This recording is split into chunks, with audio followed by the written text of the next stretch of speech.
Those birds are going crazy. So, we're going to do this with headphones. Yo, what's up everybody? It's Ergo Josh here, and today we're going to talk about the hidden secrets of becoming a digital artist. It can be extremely frustrating and confusing to build your own career as an independent artist these days. And as someone who has been on this journey for 6 years now, I have learned so many things that I never thought I'd need to do when I was just starting out. It's also pretty hard to know where to even start, let alone how to keep your sanity balancing things like art block and work-life balance, you know? To top it off, lots of people can give conflicting advice on how to do it properly as well, which really doesn't help. So today, I want to be a grounding voice for you to remind you that everyone's journey will be a little bit different, and that's a good thing.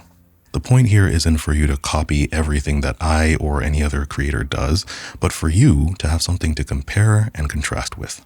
My goal with this video is to share with you some of the key things that I do every day so that you can learn more of what you like and what you don't like and whatever else that you want to explore further. With that being said, this video does have a sponsor, and that is TourBox Tech.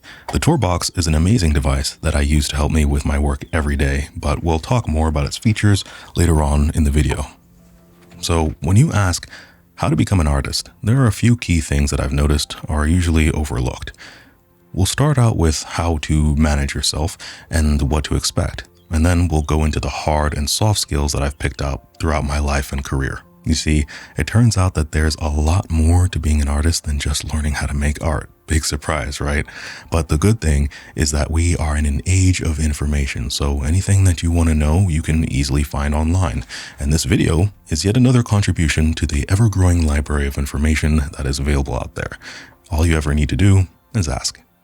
One important thing to keep in mind, though, is that I'm going to focus on the tasks that I repeat nearly every day, rather than the more commonly understood tasks like negotiating sponsorship deals or doing taxes, etc.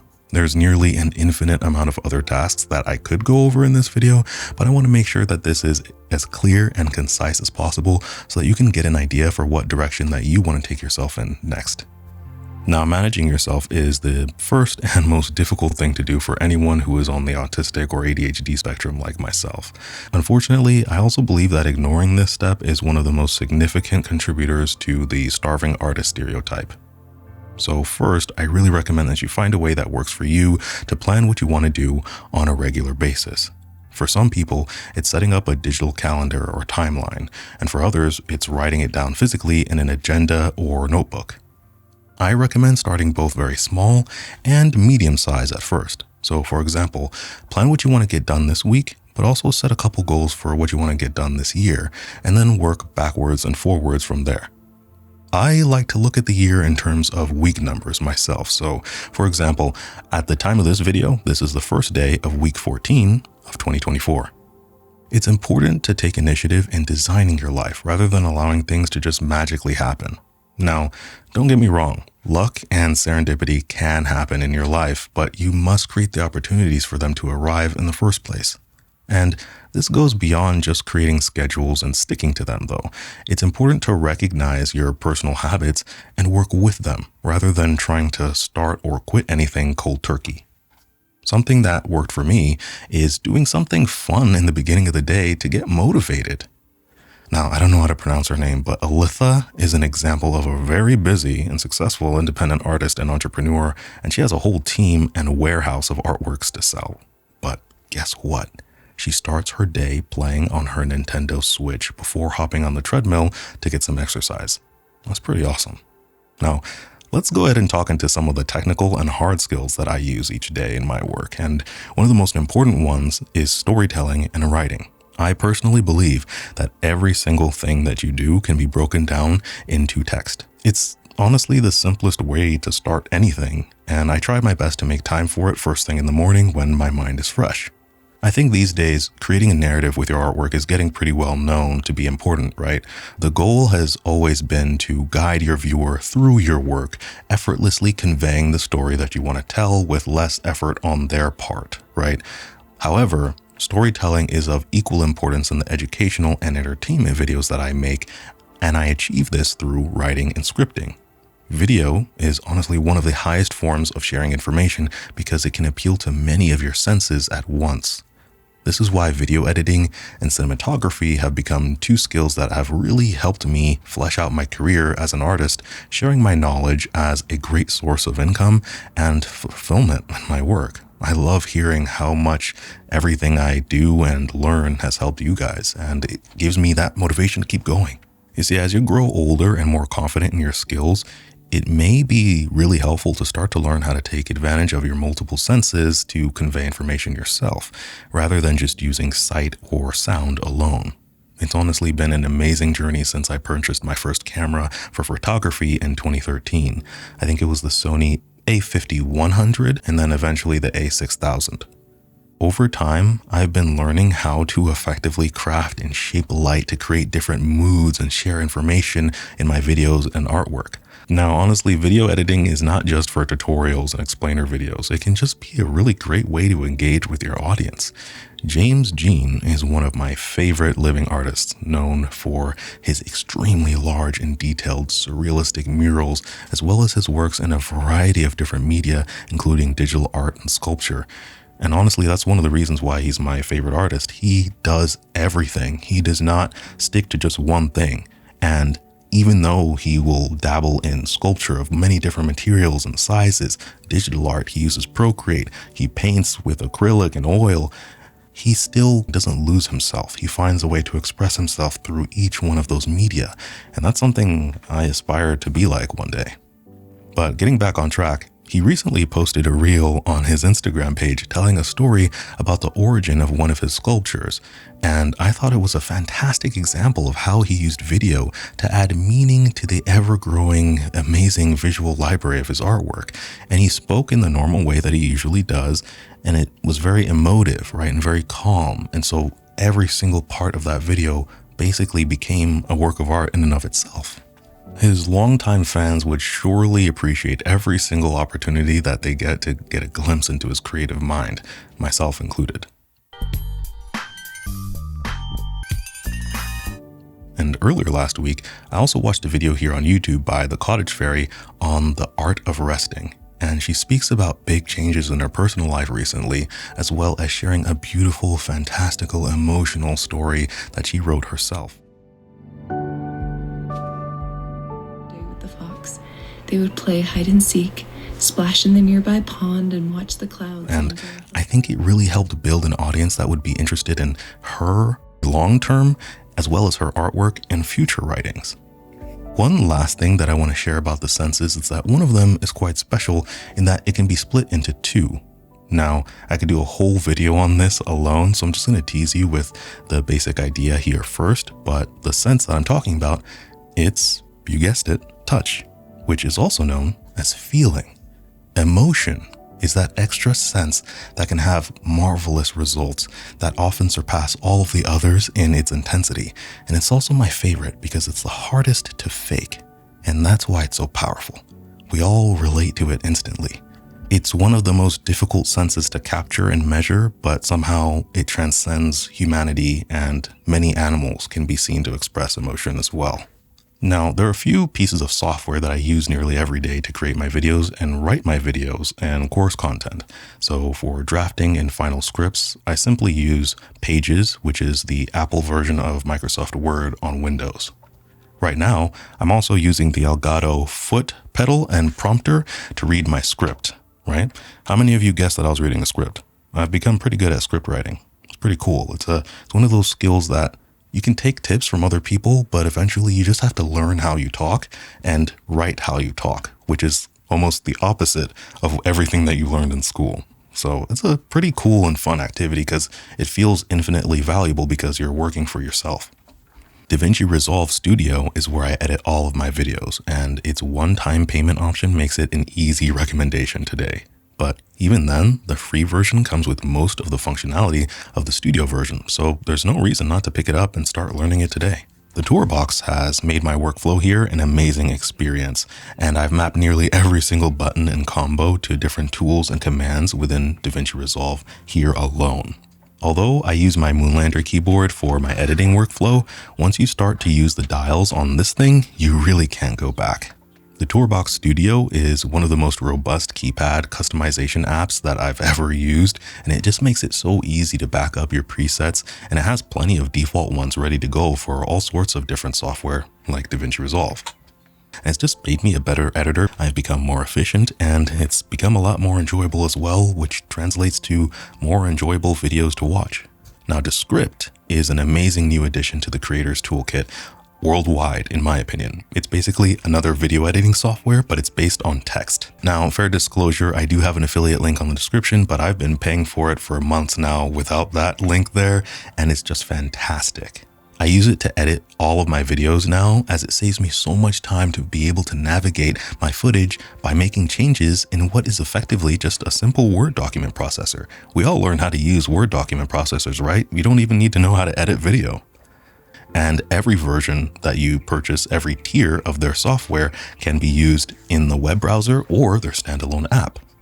What's really cool is that it allows me to export my edits to DaVinci Resolve, which is perfect for my workflow because DaVinci Resolve can transcribe audio too, but it's just not as good as Descript now. Descript has really helped me naturally reduce all of my mistakes in my content, as well as achieve richer and more concise content delivery for you all.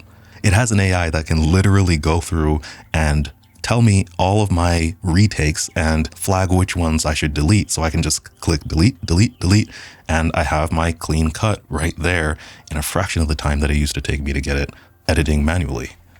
Here again, I love to use my TourBox Elite to navigate the text at my own pace, and I can scroll it with the top dial and make selections with the lower, more recessed dial.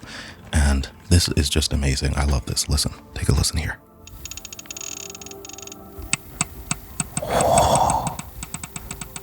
That's nice.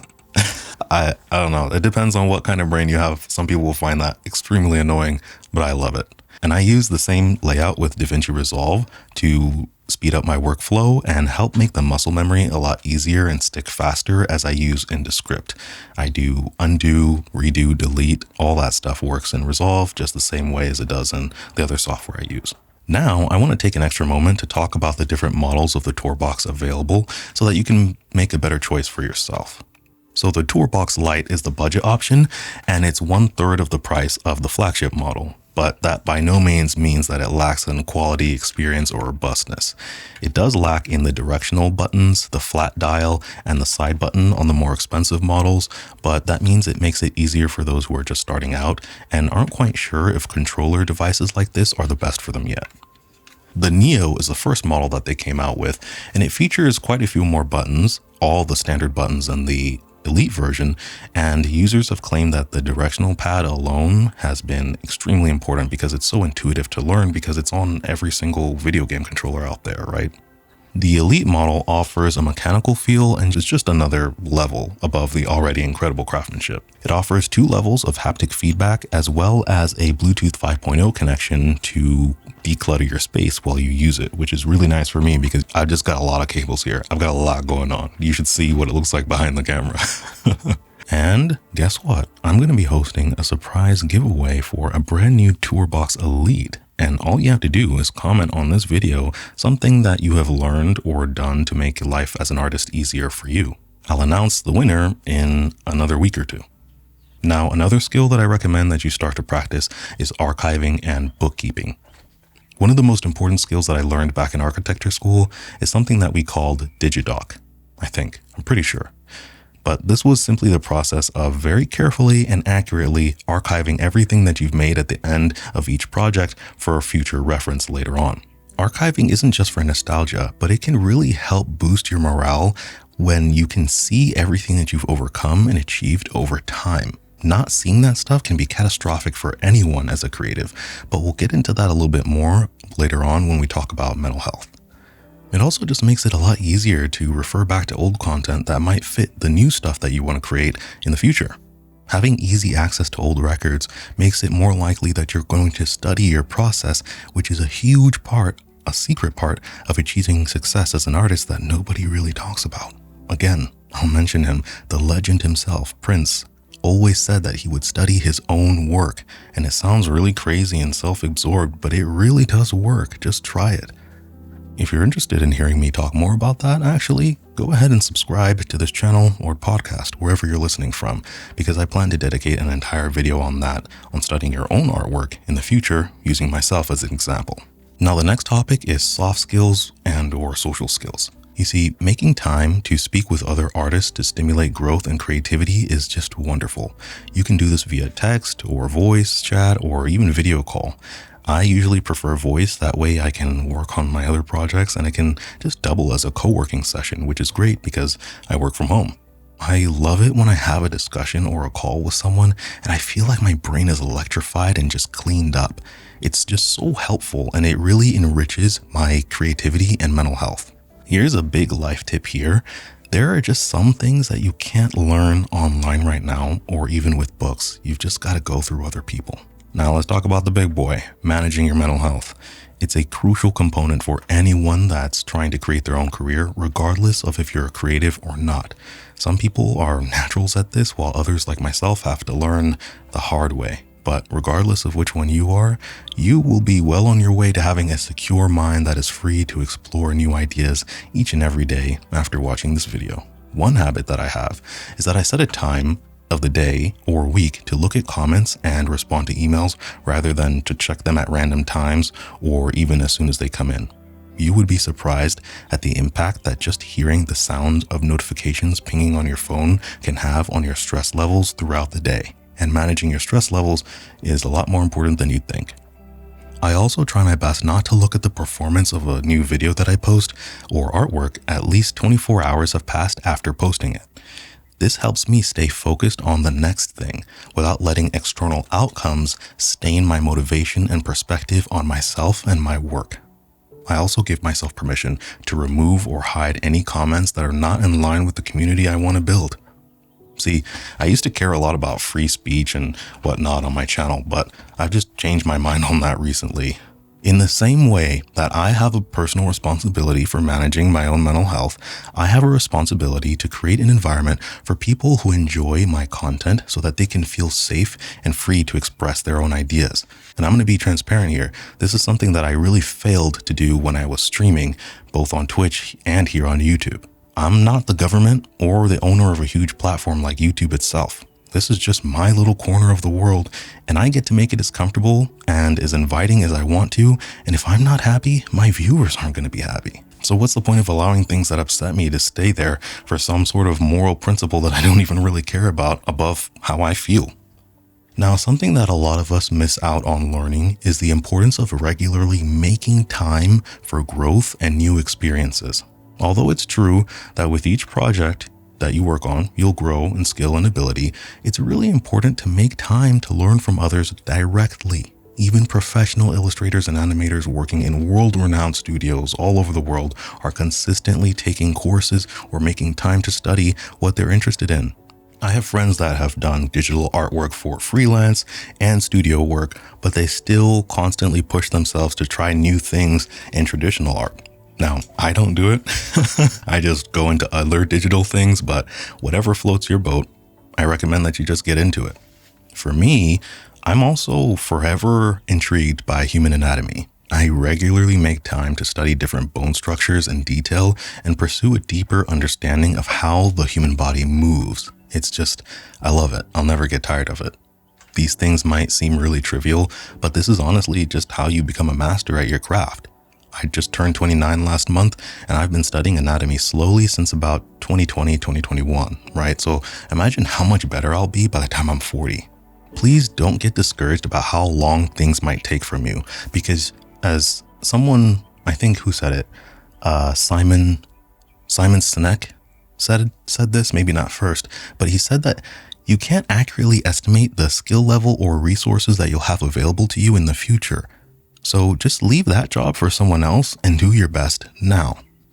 There are some things that take years to achieve in life, and fear of failure will rob you of them until you stare it in the face and dare to move forward. Something that is also highly overlooked, and I myself am probably the worst at doing this, is prioritizing time away from art. Creativity may be infinite, but your access to it is not. There is a balance that you must obey if you want to maintain the most potent creative potential in your work.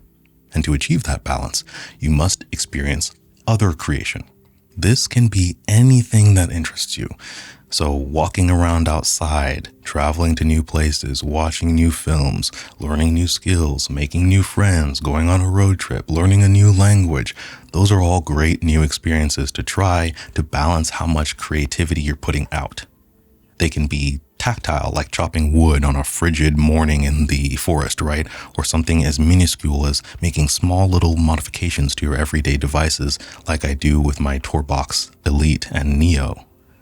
It was honestly an enjoyable experience, just carefully aligning the metal strip to the center of the device and placing the perfect amount of super glue on the back, just so that I could mount it anywhere I wanted to with a MagSafe puck that I use for mounting my phone anywhere. I also really liked getting into thermodynamics and trying to figure out how to air cool my iPad easier. Experiencing creation can also be experiencing the creation of life. So playing with your pet, talking to new people, or challenging yourself at the gym and feeling your muscles burn in pain with that lactic acid. Not only is time away from art just necessary for you to recharge, it helps you grow as well. Our brains are amazing things that are still mostly designed to orchestrate the larger movements of our body that include our spine. So, simple things like stretching in the morning or doing yoga can dramatically improve every other aspect of your life that demands high participation from your brain. Learning how to use my Moonlander keyboard, for example, so that I could type with my iPad easel at my desk really challenged my mind.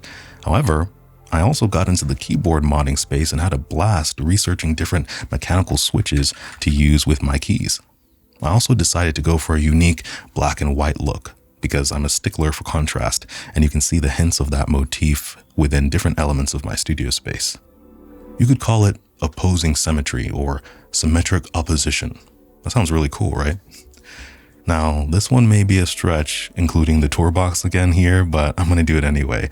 Learning a new device like the TourBox can greatly stimulate your mind to grow new neurons as you work.